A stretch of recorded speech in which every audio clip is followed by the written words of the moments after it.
जी अस्सलाम वालेकुम, मैं हूं रऊफ क्लास। आपके सामने नया वीडियो ला के साथ हाजिर हूं।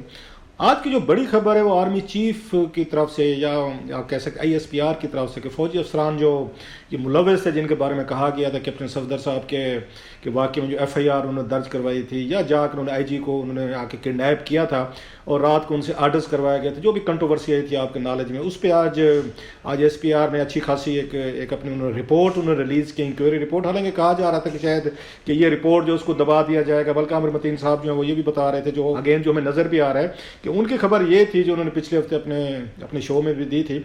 उनका कहना ये था कि IG साहब जो उनको मना लिया गया है। और आपको पता है पुलिस वाले कितने यहाँ पर रजिस्ट कर सकते हैं, स्पेशली जितने ऊपर जाते जाते हैं आपके स्टेक्स जो सिस्टम में बढ़ते जाते हैं। तो लिहाजा उनके बारे में कहा गया था, मुश्ताक मार साहब के बारे में, कि उनकी सुलह हो गई थी और उन्होंने उसको आगे फर्दर प्रेस करने से इनकार कर दिया था कि मामला ठंडा है तो इसको ठंडा रहने दिया जाए। और ये समझा जा रहा था कि शायद ये जो रिपोर्ट है, इंक्वायरी रिपोर्ट है, सामने नहीं आएगी। लेकिन एक दबाव बढ़ रहा था, PM नवाज की तरफ से भी दबाव आ रहा था और मीडिया की तरफ से भी क्वेश्चंस ये पूछे जा रहे थे। अगरचे बिलावल भुट्टो साहब जो है वो परसू नहीं कर रहे थे कि आप इंक्वायरी रिपोर्ट को, उन्होंने कहा था जो आर्मी चीफ से बातचीत होनी थी वो तो अपनी जगह पे हो गई।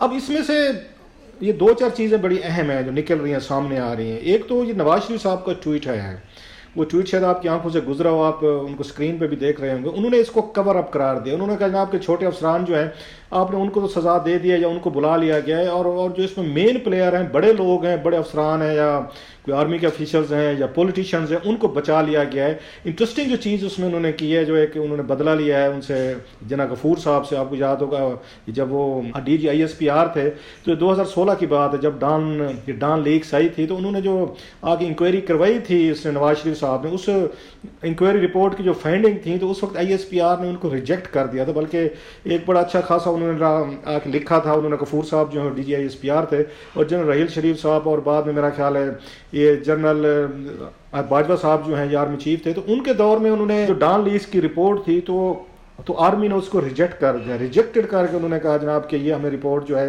उन्होंने कहा हमें काबिल कबूल है। उसके बाद दोबारा रिपोर्ट की फाइंडिंग बनी थी और कुछ लोगों को उन्होंने आके मुअत्तल किया था, बरतरफ किया था। उसमें आपको याद होगा परवेज शीर साहब थे, तारिक फातमी साहब थे, उसके बाद एक जो अगेन उसमें अफसरान थे।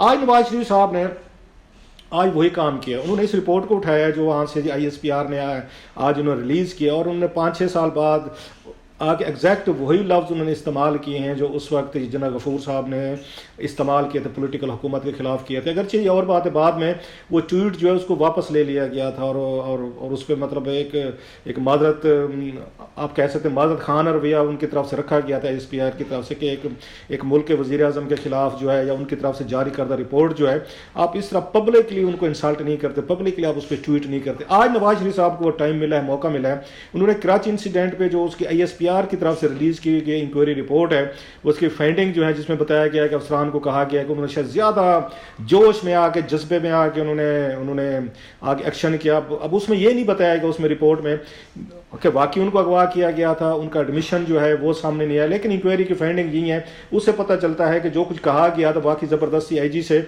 ये काम कराए गए थे, छापे भी मरवाए गए थे, थाने में पर्चे भी दर्ज करवाए गए थे और रात को उनको उठा के भी ले गए थे। लिहाजा अगर अफसरान की गलती उसमें मानी गई है तो इसका मतलब वाकया जो है वो सच्चा है और जैसे हमें बताया जा रहा था वही उसकी फाइंडिंग है। लेकिन जो मज़े की चीज़ जो मैं कह रहा हूँ नवाज शरीफ साहब की, ऑफ कोर्स किसी ने उनको ट्वीट उसको लिख के दिया होगा, वो वही है इसमें पूरी कहानी में से। अगर आप देखें कि उन्होंने कहा कि रिपोर्ट इज़ रिजेक्टेड, वही वाली बात जहन में रखें।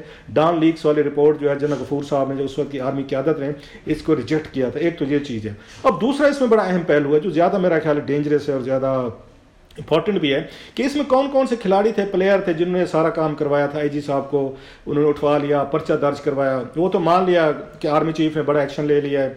उन्होंने अगेन ISI अफसरान है, इसमें रेंजर्स के अफसरान है और उन्होंने कार्रवाई की। तमाम जो हम अंदाजे लगा रहे थे कि रिपोर्ट नहीं आएगी, उन्होंने तमाम अंदाजों को गलत साबित करके अपने फौजी अफसरान जो उनके खिलाफ कार्रवाई की, उनको गिल्टी पाया कि उन्हें काम नहीं करना चाहिए था।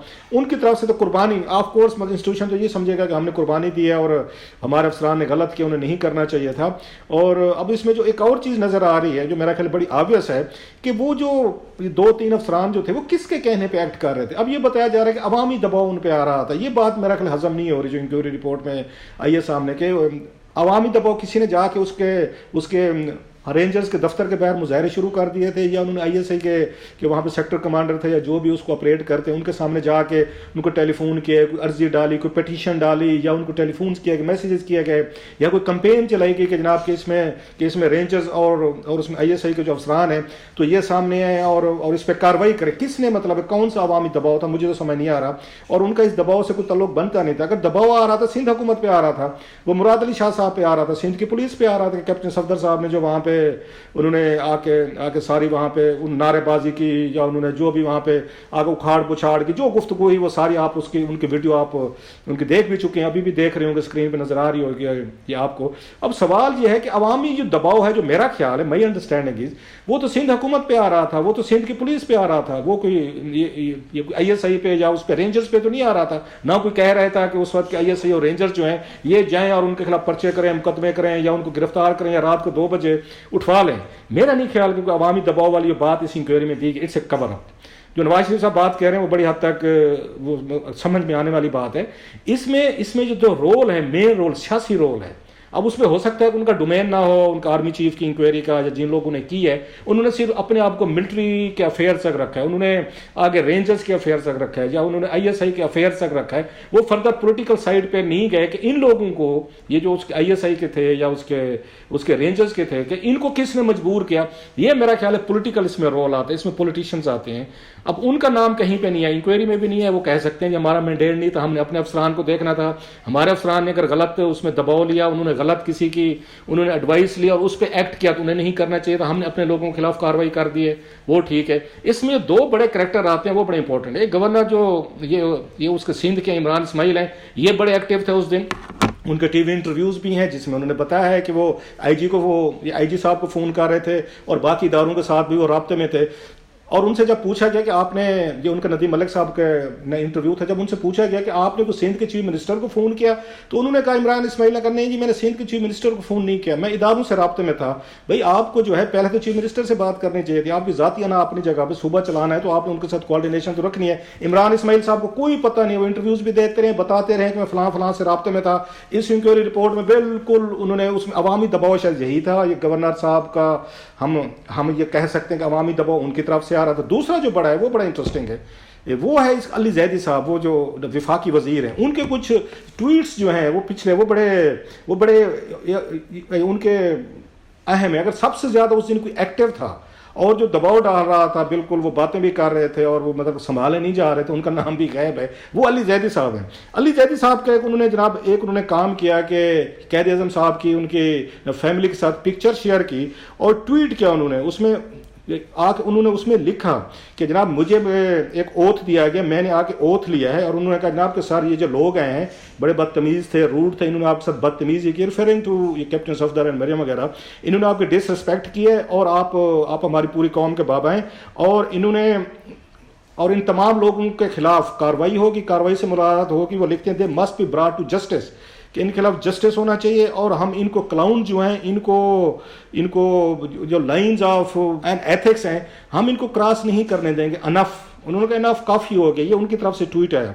इसके बाद उन्होंने अपने 3-4 फर्दर ट्वीट्स में बड़ा जोर डाला और उन्होंने, बल्कि मज़े की बात बताऊं, वो FIR दर्ज करवाने के लिए रात को वो थाना ब्रिगेड जो है कराची का वहाँ पे पहुँच गया और उन्होंने वहाँ पे गुफ्तगू भी की मीडिया के साथ। ज़रा पहले आप ज़रा गुफ्तगू सुन लें कि वो थाने के बाहर मौजूद थे अपने साथियों के साथ, वहाँ पे उन्होंने बैठ के एक FIR करवाने की उन्होंने कोशिश की और उनकी गुफ्तगू जो है वो ज़रा मुलाहिज़ा आप उसको कर लें, मैं फिर आपसे बात करता हूँ। के टुच्चे आके ये करेंगे अगर not acceptable to us, so behave yourself. I am warning you from the federal government, behave yourself.